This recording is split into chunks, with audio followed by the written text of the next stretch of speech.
Boa noite a todos. Gratidão por essa oportunidade, essa minha estreia aqui junto a vocês. Eu espero poder fazer o melhor e desejo de todo o coração que o estudo que eu trago essa noite possa penetrar fundo no coração de todos. Se a gente for observar o contexto mundial hoje, a situação em que o nosso mundo se encontra, nós vamos observar o quão desanimador tudo isso é. Está tudo muito difícil. Em toda parte existe violência, desonestidade, vitimismo, jogo de interesses, sofrimento de forma geral. O que eu tenho observado assim, em grande escala, é o povo muito preocupado com dinheiro. Todo mundo quer dinheiro. Essa semana eu tive num supermercado lá em São Pedro e a moça do caixa me perguntou: o senhor vai participar da nossa promoção? Eu falei: que promoção? Ela falou: a cada R$150 de nota, você pode concorrer a um prêmio de 1 milhão. Eu falei: mas quando que isso vai acontecer? Vai acontecer só no final de dezembro, o sorteio é só no final de dezembro. Eu falei: tá, tudo bem, então eu guardo as notas, num outro momento eu venho e participo. Mas você observava aquela fila imensa, todo mundo desesperado para pôr a notinha dele ali. Não tem outro valor para as pessoas. Hoje em dia não existe mais outro valor. É o dinheiro, todo mundo focado no dinheiro. Todo mundo quer fazer algum serviço de qualquer jeito para ganhar um bom dinheiro e contemplar as necessidades pessoais. Barzinho, tá com os amigos, maltrata a família, não dá atenção para a família. Uma outra coisa que eu observei também, eu fui no cartório, precisava de uma cópia da minha certidão de casamento. E a pessoa, eu falei: bom, aproveitando que eu estou aqui, eu vou levar 2 cópias. Ela falou: moço, para que você vai levar 2 cópias? Eu falei: para ter uma de reserva. Ela falou: mas isso aqui tem validade de 2 meses. Eu falei: nossa, 2 meses? Ela falou: 2 meses. Por quê? Porque o povo casa hoje, 2, 3 semanas depois está tudo separando. Então a validade da certidão hoje é de 2 meses. Então esse é o mundo que nós estamos vivendo hoje. Quem está certo está errado, e quem está errado está certo. Infelizmente, é isso que está acontecendo. Todo mundo tem pressa, não se sabe do que, mas tem pressa. Às vezes você até acompanha uma pessoa que está com pressa de carro atrás de você e tudo, você vai vendo onde é que a pessoa vai parar, a pessoa simplesmente para na porta de casa, entra em casa e lá fica. Pressa do quê? Não saiu com ninguém no colo, não dá para entender. Sinceramente, não dá para entender nada disso, né? Então, o que nós estamos vivendo? Nós estamos vivendo tempos de apostasia. O que é apostasia? É quando indivíduos ou grupos de pessoas se afastam dos princípios do Evangelho. Não tem mais regra. Ninguém mais quer seguir regra nenhuma. A regra é de cada um. Infelizmente, nós temos um governo também que segue essa tendência, né? Então as pessoas, não sei se aborrecidas com o que elas estão presenciando, elas acabam estabelecendo os mesmos critérios na vida delas. E é exatamente isso que nós devemos evitar a todo custo. Nós não podemos nos afastar dos princípios cristãos, porque nós vamos pagar um preço muito grande lá na frente. A doutrina espírita está ao nosso encontro, não é por acaso. Nós estamos vivenciando a doutrina espírita para praticar os ensinamentos que Jesus nos deixou através das codificações, através dos exemplos de Jesus. Então, nós precisamos levar isso tudo muito a sério, sim. A gente observa que tem gente que tem o desejo de sair da vida em sociedade, as pessoas querem paz, então procuram conviver o mínimo possível com parentes, amigos, pessoas de escritório. Sou da área de informática e eu vejo que o emprego na área de informática tá bem ativo, está bem ativo.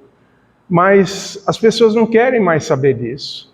Elas querem saber de um outro meio de vida mais tranquilo, que dê tempo para ela se dedicar à família dela e tudo mais. Por quê? Porque a gente sabe que apesar de ganhar bem na área de informática, dependendo do meio em que você está atuando, vão te arrancar os olhos. Vão te arrancar os olhos, vão te pagar bem. Mas quando for 8, 9 horas da noite, você tem que estar à disposição para responder questionamentos. Eu vejo pessoas falando, muito triste isso, mas eu vejo pessoas falando, quanto mais eu conheço os homens, mais eu amo os animais. É muito triste isso. Isso são pessoas que já perderam o encanto com o ser humano. E isso nós não devemos perder nunca. Nós devemos sempre acreditar e sempre esticar o braço para fazer o melhor junto ao nosso semelhante. Nossos exemplos, nossas atitudes são os maiores exemplos junto a essas pessoas. Então aí a gente começa a pensar. Procuramos uma justificativa em nossa consciência e buscamos embasamento nas palavras do Cristo. Aí nos vem o ensinamento de que o reino de Deus não é desse mundo. E aí a gente questionamos, poxa vida, se nós não somos desse mundo, o que nós estamos fazendo aqui? Nós estamos aqui para evoluirmos moralmente. Essa é a maior oportunidade que Deus nos dá para isso. Então, não podemos jogar fora essa oportunidade. Nós temos que entender isso e não podemos falar que é uma falácia, uma besteira nós estarmos aqui, uma perda de tempo. Não, não é. Tem um sentido profundo, muito grande. Então hoje o nosso estudo será sobre o homem no mundo. Como é que nós vamos atuar? Como é que nós vamos nos comportar diante disso tudo? Diante de tudo isso de ruim que vem acontecendo pelo mundo afora. Jesus afirmou que toda a lei divina se resume em amar a Deus sobre todas as coisas e o próximo como a si mesmo. Antes de amar o próximo, nós precisamos nos amar. E como é que nós vamos nos amar? Nós precisamos fazer o melhor por nós mesmos, para nós estarmos aptos a atender o nosso semelhante. Quem já andou de avião aqui, sabe perfeitamente como é que as coisas funcionam dentro de um avião. A secretária de bordo dá as instruções e fala que no meio do voo, se a cabine despressurizar, cairão máscaras. Para você colocar primeiro a máscara em você e depois ajudar a pessoa que está do teu lado. Então ajude primeiro a pessoa que está, ajude primeiro a si mesmo e depois ajude a pessoa que está do seu lado. É assim que nós vamos nos amar. Nos ajudando dentro daquilo que nos compete, nos instruindo, nos edificando, para poder fazermos o melhor. Como nós vamos nos amar? Entendendo o que Jesus espera de nós. Estamos aqui para crescermos à luz dos seus ensinamentos e exercitá-los a todo momento. Eu tenho pessoas conhecidas que, ainda outro dia, conversando com ele me falou o seguinte, da minha idade, pessoa da minha idade, trabalhamos juntos, inclusive. Ele falou assim, Ricardão, eu sou sincero em falar, se eu estiver caminhando na calçada e uma velhinha cair na minha frente, eu passo reto. Eu falei, que isso? Que atrocidade uma coisa dessa, né? Ajuda a pessoa. Não, eu não tenho coragem para fazer isso. Eu falei, mas é o nosso dever. Como cristão que nós somos, esse é o nosso dever. Então nós temos que ajudar. Eu passei por experiências assim em Porto Alegre, quando eu estava num projeto de implementação SAP, e a pessoa caiu na minha frente, eu fui acudir a pessoa tirou a mão, era no centro de Porto Alegre, e falou, não, tá tudo bem. Tá bom, eu respeito. Mas a atitude em si, você tem que ter para ajudar a pessoa. né? Agora, se a pessoa não quer, tudo bem, paciência. Nós temos que ser solidários. Ninguém conquista a felicidade ignorando o sofrimento alheio. Ora, nós como espíritas, como estudiosos da doutrina, nós sabemos perfeitamente que determinadas pessoas, é visível isso, nós sabemos que elas enfrentam determinadas situações, elas estão em certas condições, até mesmo por questões de passado, de passagens anteriores. Então elas têm uma dívida, elas estão pagando por aquilo, por erros do passado. Mas quem somos nós para analisar? Quem somos nós para criticar? Nós não somos ninguém. Poderia ser nós?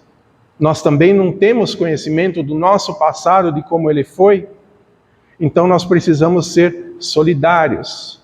Nós precisamos entender tudo aquilo e ver com os olhos voltados para o coração.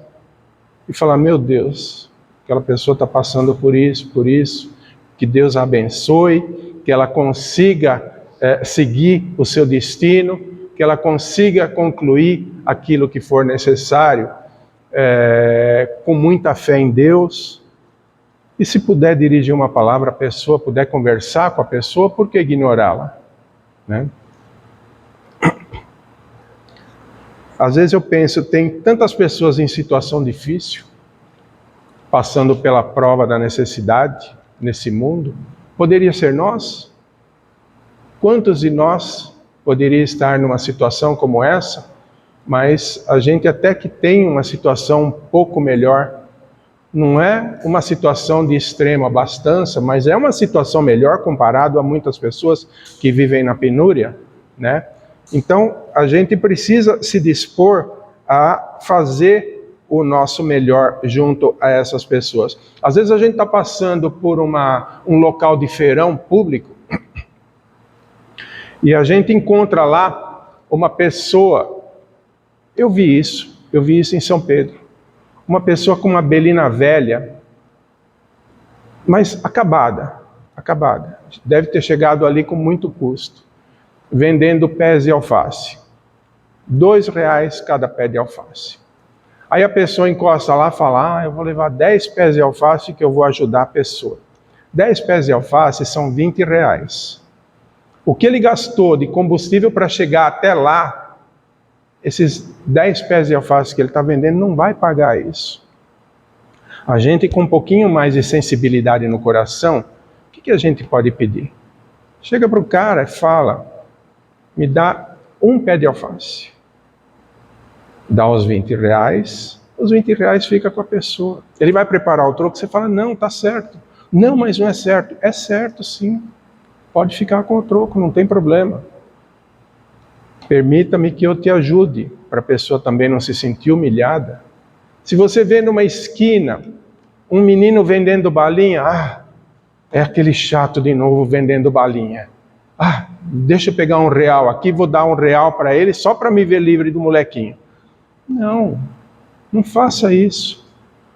Se for o caso de dar R$1 para ele, dê R$1 para ele, R$2, R$10. Faça a alegria daquela criatura, que a alegria maior vai ser nossa, sempre, sempre nossa. Faça a alegria da pessoa e ponha ela para cima.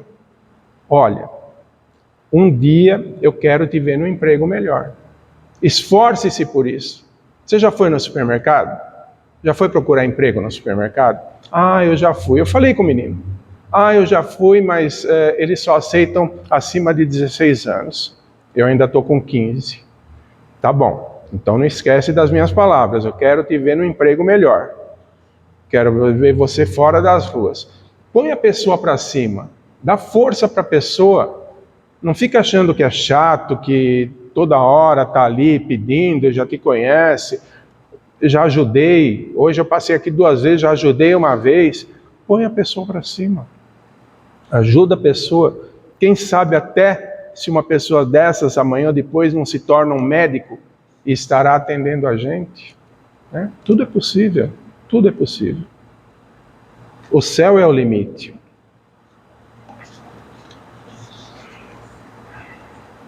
A situação de nosso país está difícil, o mundo beira o caos. Mas se a gente observar a história do mundo, nós vamos ver que tudo isso é cíclico. É cíclico. Lá em Águas de São Pedro, lá em São Pedro, a gente vê no inverno todo mundo reclamando das árvores que estão soltando um monte de folha. E cai muita folha mesmo. Aí eles resolvem cortar as árvores. Aí vem o calor, aquele calor escaldante que nós estamos vivenciando agora, e a pessoa começa a reclamar do calor. Aí você fala para ela, então, mas no inverno todo mundo reclama das árvores e corta. Aí chega o verão, a pessoa esquece que a árvore não cresce em 2, 3 meses. Leva anos para a árvore crescer. E corta a árvore, né? Então, não tem do que reclamar. E tudo isso é cíclico. A hora que a população entender. Quantas pessoas eu vi chegando de São Paulo, lá em Águas de São Pedro, falando, olha quanta sujeira que essa árvore faz. Aí eu falo para a pessoa, olha, sujeira mesmo tem nas ruas de São Paulo, lá no centro. Isso aqui não é sujeira, não. Isso aqui é adubo orgânico. Isso aqui é até bom. Isso aqui é salutar para a natureza, para nós. Então, não vejo sujeira nisso. A pessoa fica meio assim e tudo, mas eu quero acreditar que ela pensa a respeito, né?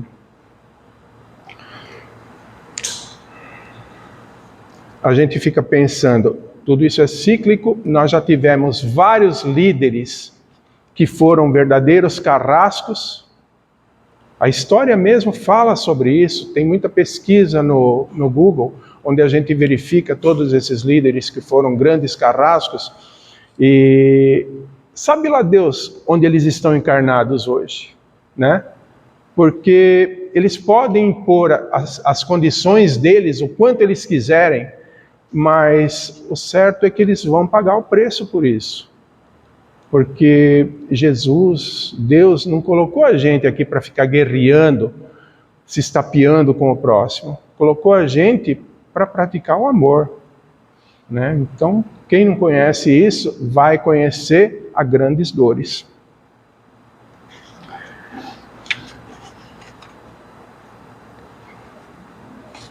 Nós precisamos ter muita calma, bom ânimo e muita fé para seguir em frente, porque não somos daqui. Nós estamos aqui temporariamente. Nosso mundo, nossa verdadeira morada não é essa aqui. A nossa verdadeira morada é a pátria espiritual. Então façamos o nosso melhor, porque, sinceramente falando, nós não temos mais tempo para ficar brincando, ficar pensando, eu vou me vingar daquele, vou me vingar desse. Nós não estamos mais aqui para isso. Na verdade, nós estamos vivendo um tempo de seleção. Nós estamos vivendo um tempo de seleção. Por que Deus está colocando nós à prova com tantas coisas que nós julgamos não serem legais? Porque Ele está querendo saber nesse exato momento quem é joio e quem é trigo. Quem é que está a favor do errado, quem é que está a favor daquilo que é certo. Quem é que é cristão de fato?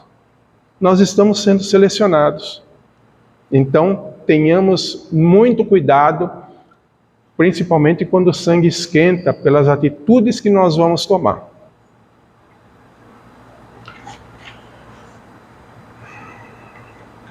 Quem pode mais e sabe mais deve auxiliar e esclarecer com amor, paciência, palavras e atitudes que sirvam de exemplo. Por quê? Porque nós também vamos precisar de paciência dos outros. A paciência dos outros também é importante para nós. Nós também não sabemos tudo. Então, assim como nós dedicamos a paciência para os outros, as portas se abrem para que os outros também tenham paciência para com a gente. Nós estamos em uma escola e o principal motivo da reencarnação é aprender a interagir com todos, evoluindo moral e intelectualmente, utilizando nossos talentos na construção de um mundo melhor. É isso que nos compete. Mas aí você fala assim, mas eu me esforço tanto, mas meu vizinho não ajuda. Problema dele. Problema dele. O nosso problema é fazer o nosso melhor, sempre. Nós temos instrução para isso. Quando nós evoluímos, as paixões e vícios que nos escravizam dão lugar ao raciocínio e desenvolvimento da inteligência. Enquanto nós estamos um pouco animalizados, nós temos paixões, temos vícios, queremos estar toda semana ali na baladinha com os amigos e tudo mais. A hora que a gente percebe que isso não nos leva a nada, muito que pelo contrário, às vezes a gente acaba se abrindo até demais com as pessoas erradas, e isso acaba prejudicando a gente percebe que ali não é o nosso meio. A gente pode até se impor perante a família. Não, eu vou lá porque é importante manter esse contato e tudo mais, mas não tem tanta importância assim. O contato importante que nós temos no dia a dia é o contato com o serviço, que é o nosso ganha-pão, né? Mas fora isso, o importante é a gente estar realmente com a família. Em meio a tanta tribulação, o Evangelho aparece como um bálsamo nos ensinando como conquistar a paz interior.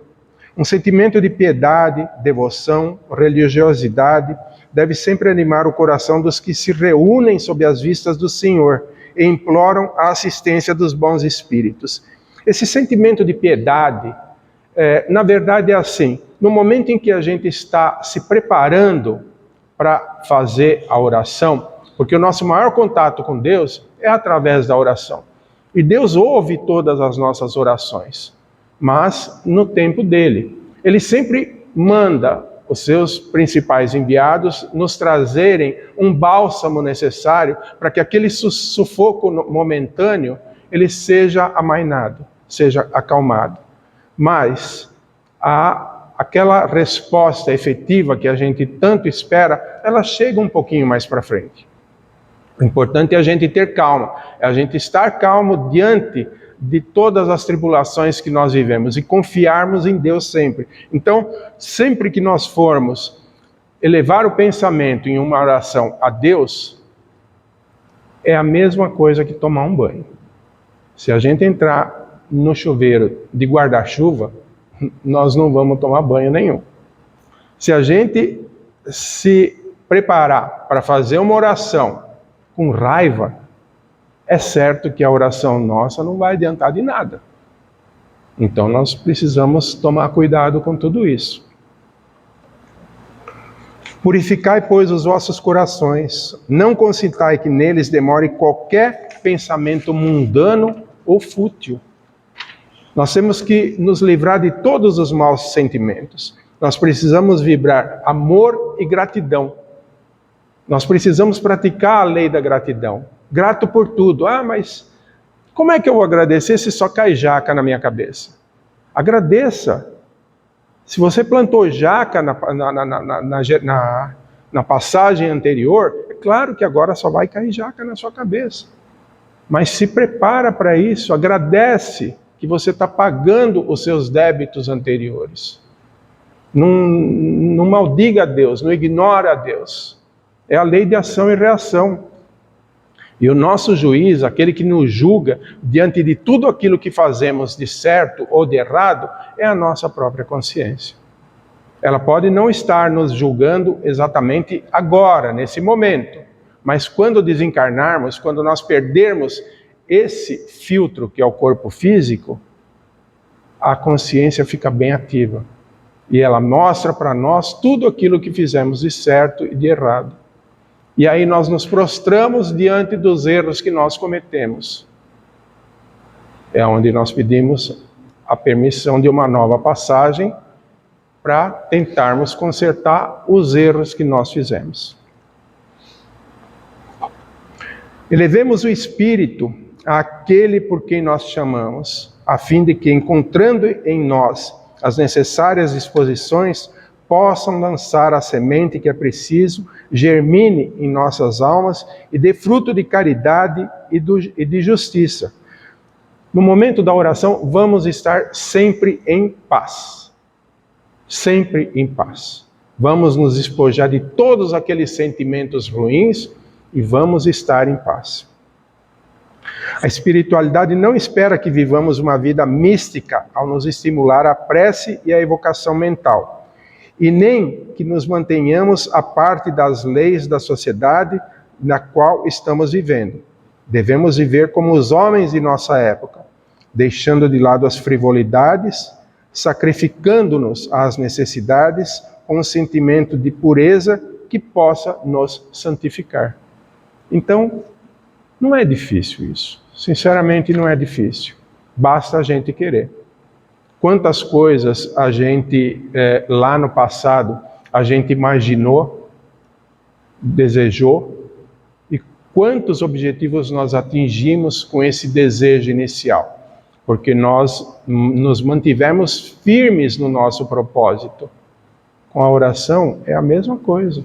A gente se mantém firme no nosso propósito e tudo isso faz com que as coisas fluam da melhor forma possível para todos nós.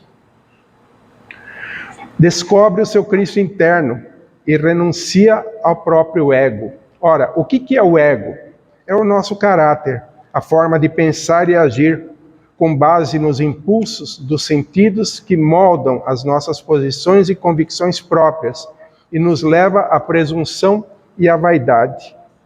Nós temos que renunciar ao nosso ego. Não, eu vou fazer desse jeito. Não, mas espera um pouquinho. Não, eu vou fazer porque sempre deu certo, então eu vou seguir em frente com essas minhas atitudes. Para um pouquinho, ouve a voz do seu coração, entre em oração, pergunta a Deus, Mestre, pergunta a Jesus, o que queres que eu faça?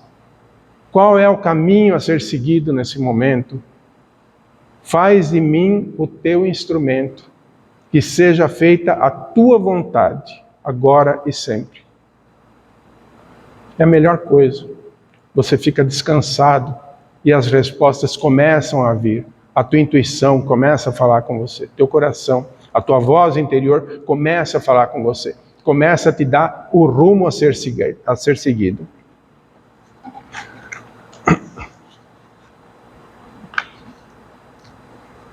Nesse estado de alma, o interior já está dominado. O que vier do exterior não irá nos abalar. Você entende isso? Nada que vem do exterior, nada que venha de fora, qualquer coisa que alguém fale que poderia nos magoar, poderia nos aborrecer, isso não vai acontecer. Isso não vai acontecer porque nós estamos fundamentados numa doutrina, nós estamos fundamentados nos preceitos cristãos. Então você ouve aquilo, você não vai maltratar a pessoa e tudo, só tá, tudo bem, eu vou tentar fazer o meu melhor e tal, mas aquilo não vai te abalar internamente. Você não vai se deixar levar por aquilo, aquilo não vai ficar te corroendo por dentro.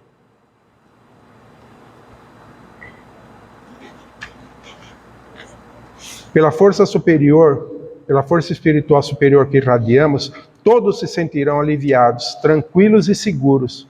Uma indizível sensação de calma e bem-estar descerá sobre os corações desgostosos e conturbados. Veja só, você agindo dessa forma, com calma, pensamento, foco, você tendo os preceitos de Jesus, você estando praticando isso, aquilo que vem de fora não te abala, mas aquilo que está com você acaba acalmando aqueles que elaboraram tudo aquilo que chegou até você. Então a gente pode inverter, em vez de a gente se aborrecer com os outros, a gente acaba acalmando os outros. De nossa parte, essa ação passa a ser natural e assim passamos a agir como instrumentos de Deus e não como a gente acha que tem que ser. Os seguidores do Cristo são conhecidos pelos esforços que empreendem em favor da paz. Qual é a nossa obrigação? Pacificar sempre, sempre, por mais difícil que seja. Tem um problema com o sogro? A tua esposa está com um problema com o pai dela? Chega para ele e fala, um momento reservado, ô meu sogro, pensa direitinho, tua filha gosta tanto de você. busca compreensão entre eles, trabalha os dois lados para que seja possível uma união novamente, né? Tem problema com filhos? Trabalha isso da melhor forma possível. Não adianta às vezes a gente ser chato, ser insistente, porque a pessoa que está do outro lado não aceita isso. Então, paciência. Mas a sua parte você fez. Você tentou. Tem algum problema no serviço? Pacifica. Em vez de falar, poxa vida, eu não gosto mesmo daquele cara, não gosto mesmo daquela mulher, eu vou pôr lenha na fogueira. Não faça isso, não. Não faça isso. Pacifica. Onde você estiver, pacifica. E se não for possível, uma palavra que eleve, que traga a pacificação naquele meio em que a gente se encontra, ore. Ore. Nossos pensamentos, palavras e ações devem ser uma contribuição constante no sentido de erradicar do mundo a inveja, as suspeitas, o ódio, a vingança e o espírito de discórdia. É nossa obrigação darmos o exemplo através da prática do Evangelho. Nós somos uma geração abençoada. Pararam para pensar já nisso?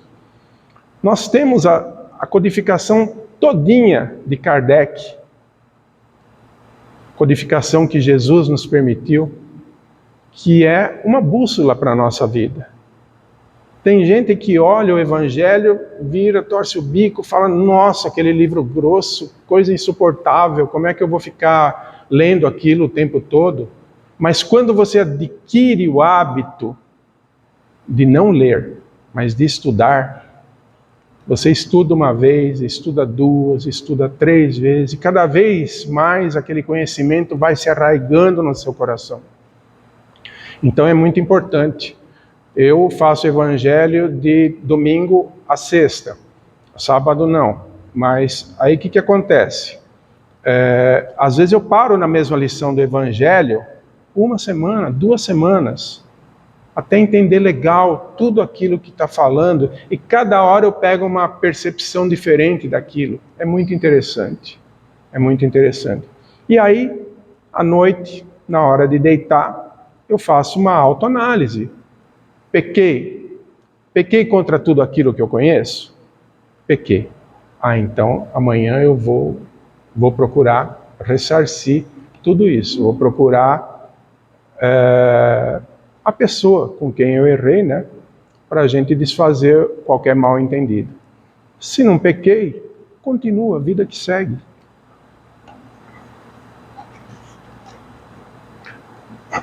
Nós somos chamados a estar em contato com espíritos de naturezas diferentes, de caracteres opostos. Não devemos chocar a nenhum deles com quem estivermos. Nós não podemos chocar ninguém. Pô, cara, mas você não sabe fazer isso? Isso é o básico. Eu estou te pagando. Não, tem calma. Explica para a pessoa direitinho, tem paciência, apesar de você estar pagando, tem paciência.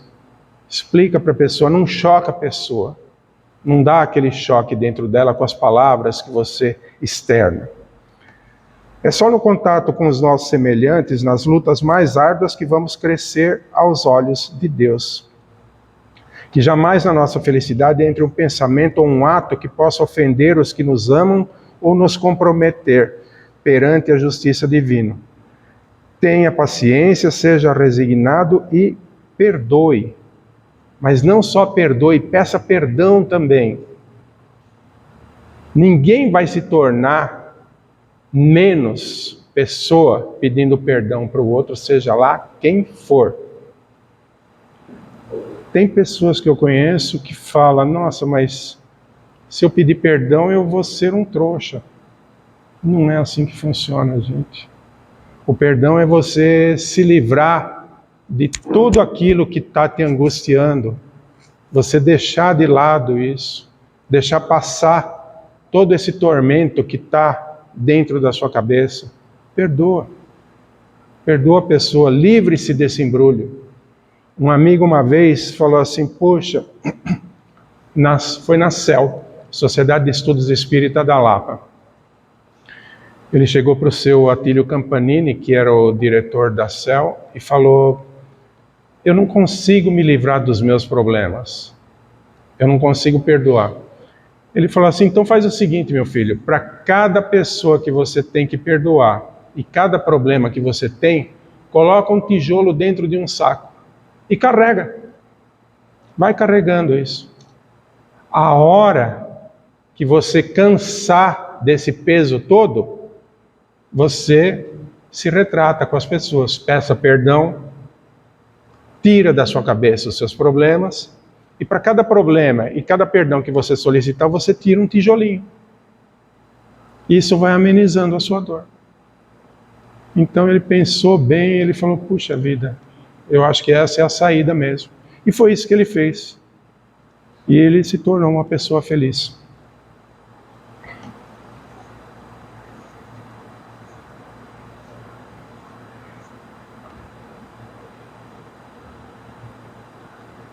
Quando a gente começa uma obra, nós temos que elevar o pensamento ao Criador e pedir a proteção dele para que tenhamos êxito. Qualquer obra. Um dia que vai começar. É uma obra que está sendo posta diante de nós. Então nós temos que pedir as bênçãos de Deus. O nosso trabalho, seja lá qual for, é uma obra. Tem pessoas envolvidas com aquilo.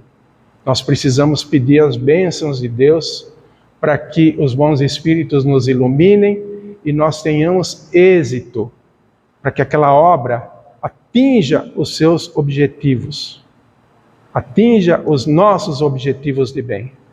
E quando concluirmos aquela obra, nós vamos pedir para que ela atinja de fato os seus objetivos, que ela esteja a contento de todos, e vamos agradecer pela oportunidade que tivemos de participar daquela obra.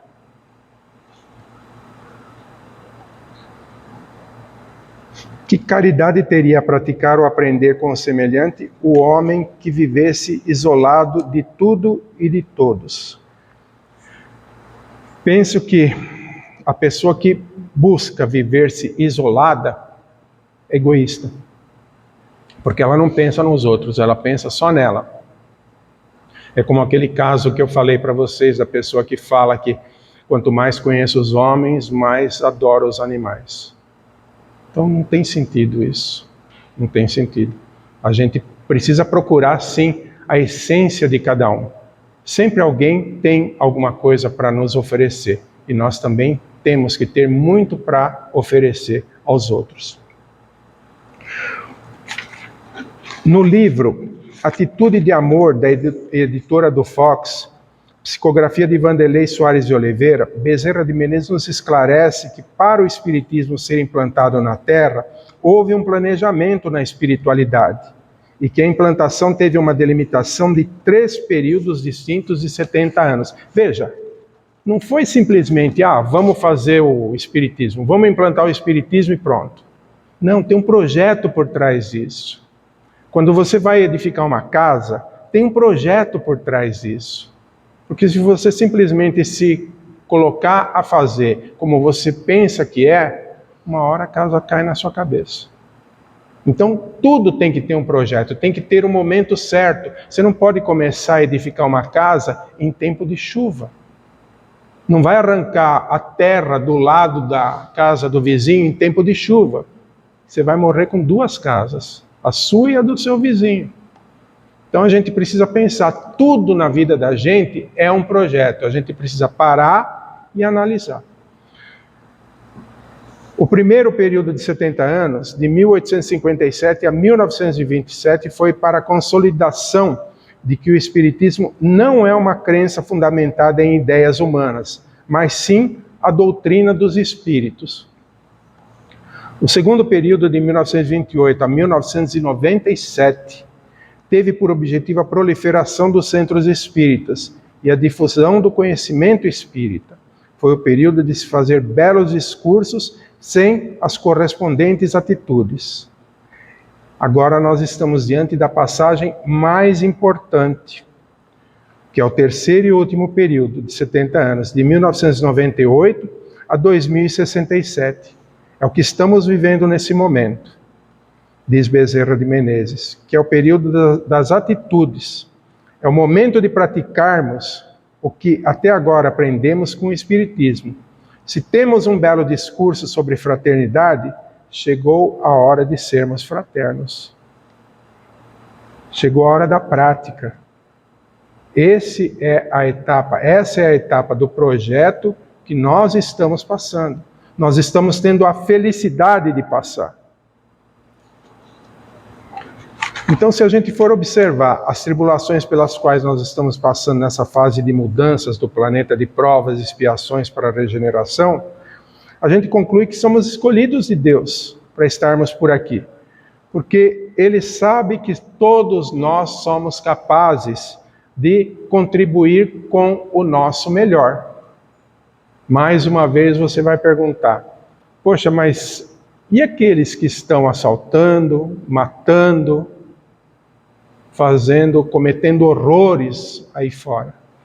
Eu digo para vocês, Deus deu a mesma oportunidade, o mesmo ponto de partida para todos nós. Todos iguais. Todos. Agora, nós temos o livre-arbítrio. O que cada um está fazendo da sua vida vai ter que responder perante a justiça divina. Então, a nós que somos estudiosos e somos esclarecidos, nos compete fazermos o nosso melhor, de acordo com o conhecimento que nós temos. Não podemos ignorar isso, porque a quem muito é dado, muito será cobrado.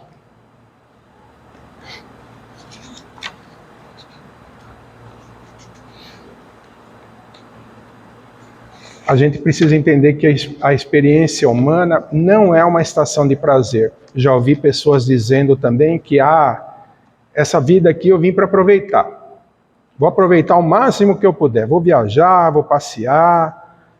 Não é isso. A essência da vida não é essa. Não tem razão de ser a gente admirar quem viaja e ficar se remoendo. Puxa, eu não posso ir, não tenho condições e tal. Não, você tem condições de fazer o seu melhor onde quer que você se encontre. Faça o seu melhor, trabalhe. Mente vazia, campo do demônio. Então, a gente sempre se ocupa em alguma atividade primorosa, algo que nos eleve. Sempre. Para saber se nós estamos acertando perante o Evangelho, façamos sempre o que Santo Agostinho fazia. No final do dia, como eu já disse a vocês, vamos interrogar a nossa consciência. Se perante o Evangelho, tudo aquilo que nós fizemos estava correto. Se eu não machuquei alguém, se eu não ofendi alguém, se eu não me senti mal por uma atitude que eu tomei que não era correta, vamos fazer isso. E se tiver alguma coisa errada, nós vamos acertar isso no dia seguinte. Para executar sua missão divina de amor, Jesus não contou com a colaboração imediata de espíritos aperfeiçoados e compreensivos, mas aniquilou-se a si mesmo. Veja só, Jesus ele exercitou a humildade. Eles eram brutos, vamos dizer assim. Os discípulos dele, no início, eram todos brutos, pescadores, trabalhavam com madeira, enfim, eram brutos. Mas Jesus, para chegar até eles, tornou-se deles. Ele exercitou a humildade junto a eles, deu o maior exemplo de humildade junto a eles, e aí ele conseguiu arrastar eles e tornar todos eles pescadores de homens. Então, se esse é o exemplo a seguirmos, vamos seguir esse exemplo também. A quem nós formos dirigir a palavra, vamos chegar na pessoa, vamos entender o jeito da pessoa e vamos tentar transmitir o melhor das informações sem chocar as pessoas. O bom cristão não foge à luta, mas enfrenta com Deus no coração e Evangelho nas atitudes. E Jesus, meus amigos, Jesus sempre vai acalmar todas as tempestades. através do seu evangelho, através dos seus exemplos, através da oração, quando nós as fizermos de coração. Gratidão por mais essa oportunidade, que Deus abençoe a todos. Muito obrigado.